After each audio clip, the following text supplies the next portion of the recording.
বিশ্বকাপের নকআউট নিশ্চিত করেছে আর্জেন্টিনা। গ্রুপ পর্ব থেকে ছিটকে গেছে বেশ কিছু দল। অন্যদিকে এখনো সমীকরণে ঝুলে আছে ব্রাজিলের মতো পরাশক্তির দলও।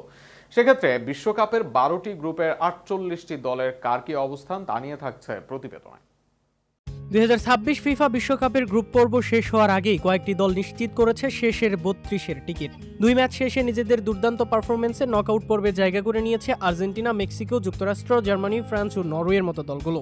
অন্যদিকে কয়েকটি দলের বিশ্বকাপ স্বপ্ন শেষ হয়ে গিয়েছে গ্রুপ পর্বেই। গ্রুপ এতে টানা 2 জয়ে 6 পয়েন্ট নিয়ে সবার আগে শেষ 32 নিশ্চিত করেছে মেক্সিকো। একইভাবে গ্রুপ ডিতে 2 ম্যাচেই জয় তুলে নিয়ে নকআউট নিশ্চিত করেছে যুক্তরাষ্ট্র। গ্রুপ ইতে জার্মানিও 2 ম্যাচের পূর্ণ 6 পয়েন্ট সংগ্রহ করে দীর্ঘদিন পর আবারও গ্রুপ পর্ব উতরে যাওয়ার কৃতিত্ব দেখিয়েছে। গ্রুপ আইতে ফ্রান্স ও নরওয়ে দুই দলই টানা 2 ম্যাচ জিতে 6 পয়েন্ট সংগ্রহ করেছে, ফলে শেষ ম্যাচের আগেই দুই দলের নকআউট নিশ্চিত হয়ে গিয়েছে। গ্রুপ জেতে লিওনেল মেসির আর্জেন্টিনা 2 ম্যাচে কোনো গোল হজম না করে পূর্ণ 6 পয়েন্ট নিয়ে শীর্ষে থেকে পরের রাউন্ডে জায়গা করে নিয়েছেন।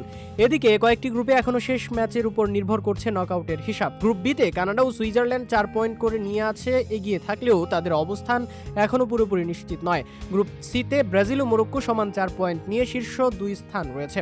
একই অবস্থা গ্রুপ এফ এ নেদারল্যান্ডস ও জাপানের, আবার গ্রুপ এল এ ইংল্যান্ড ও ঘানার। অন্যদিকে কয়েকটি দলের বিশ্বকাপ যাত্রা ইতিমধ্যেই শেষ হয়ে গিয়েছে। গ্রুপ সি থেকে বিদায় নিশ্চিত হয়েছে হাইতির। গ্রুপ ডিতে টানা 2 হারে ছিটকে গিয়েছে তুরস্ক। গ্রুপ এফ থেকে বিদায় নিয়েছে তিউনিশিয়া। আর গ্রুপ জেতে টানা 2 ম্যাচ হেরে বিশ্বকাপ শেষ হয়েছে জর্ডানের। এছাড়া গ্রুপ আইতে সেনেগাল ও ইরাক এখনও কোনো পয়েন্ট না পাওয়ায় তাদের অবস্থা অত্যন্ত সংকটাপন্ন। গ্রুপ পর্বের শেষ ম্যাচগুলোকে সামনে রেখে এখনও বেশ কয়েকটি গ্রুপে জমে উঠেছে নকআউটের লড়াই। তবে এরই মধ্যে আর্জেন্টিনা, মেক্সিকো, যুক্তরাষ্ট্র, জার্মানি, ফ্রান্স ও নরওয়ে নিজেদের কাজ সেরে রেখে শেষ 32-এর মঞ্চে নিজেদের নাম লেখাতে সক্ষম হয়েছে।